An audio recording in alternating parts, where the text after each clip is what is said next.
السلام علیکم ورحمۃ اللہ وبرکاتہ۔ سبحان اللہ و بحمدہ سبحان اللہ العظیم۔ اللہم صلی علی محمد وعلی آل محمد کما صلیت علی ابراہیم وعلی آل ابراہیم انک حمید مجید۔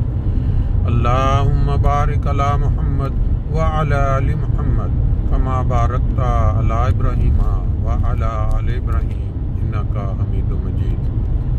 دوستو، آج 11 مئی 2025 اور یہاں فرینکفرٹ جرمنی میں صبح فجر کے وقت جو ہلکی ہلکی سی روشنی نکلنا شروع ہوتی ہے، ان نظاروں کے ساتھ آپ جو موٹر وے فرینکفرٹ سٹی کے اندر سے کراس کرتی ہے، اس کے نظارے آپ دیکھ رہے ہیں۔ آپ جانتے ہیں کہ پاکستان اور انڈیا کی جو جنگ اس وقت جاری ہے، اس کے اندر ایک دفعہ یہ اعلان ہوا کہ سیز فائر ہو گیا ہے۔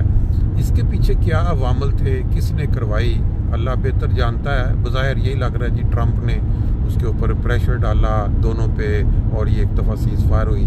پھر اس کے بعد جو سننے میں آ رہا ہے کہ دوبارہ جو ہے وہ جنگ کے آثار کشیدگی کی طرف جا رہے ہیں، گولہ باری اور ایک دوسرے کے اوپر وہ گولیاں برسانا۔ اور کیا ہے یہ، اس کے پیچھے کیا حکمت ہے؟ ایک چیز تو کلیئر ہے کہ جو بڑی طاقتیں ہیں، دنیا کی بڑی جو طاقتیں ہیں، وہ جن ملکوں کے اندر اسلحہ تیار ہوتا ہے، نئی ٹیکنیک یہ طیارے بنتے ہیں، دوسرا وہ جو ایک دوسرے پہ اٹیک کرنے کے لیے نئے نئے میزائل بنتے ہیں، انہوں نے ان دونوں بیوقوف ملکوں کو اپنی لیبارٹری بنا لیا ہے، کیونکہ انہوں نے اتنے عرصے سے جو تجربات کر کے اسلحہ تیار کیا انہوں نے بیچنا ہے۔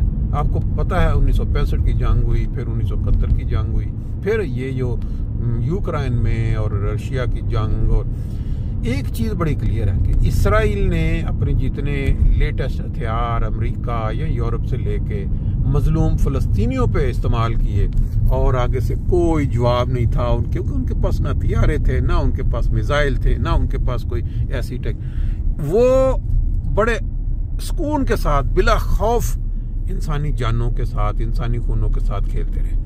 لیکن پاکستان کو اگر آپ بالکل وہی سمجھیں جس طرح فلسطین، تو وہ تو پھر آپ نے دیکھ لیا کہ پاکستان فلسطین نہیں ہے۔ اب جتنی طاقتوں نے اپنے ہتھیار استعمال کروانے تھے تجربات کروائے، اور چائنا کے بنے ہوئے جو ہتھیار تھے انہوں نے ان سب کو مات دی، ان کے دانت کھٹے کیے، اور اب ایک دفعہ سیز فائر ہوا ہے۔ آگے دیکھیے کیا ہوتا ہے۔ مسجد قریب آ گئی ہے، اپنا ایک شوق بچپن کا پورا کرتے ہیں، باقی پھر ساتھ ساتھ صلی علی نبینا صلی علی محمد صلی علی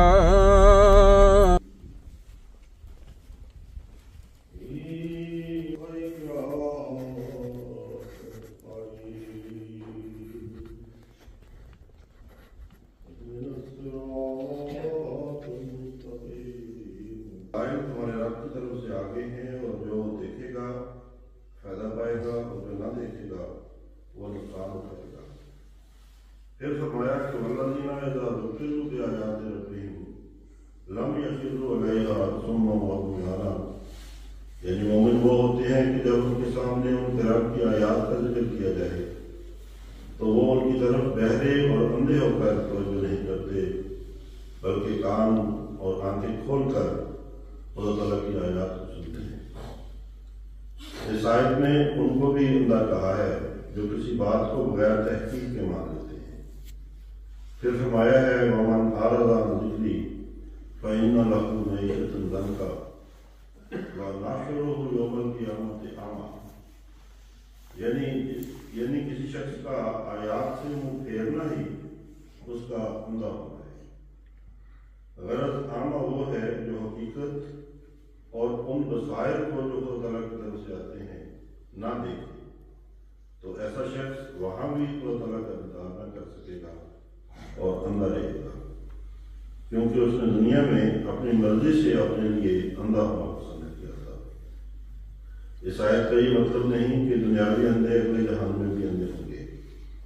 جسمانی نقص تو بعض موت کے وقت سب کے سب دور ہو جائیں گے، کیونکہ پہلا جسم ہی یہاں رہ جائے گا، بس اس سے مراد روحانی اندھا نہ ہے۔ اللہ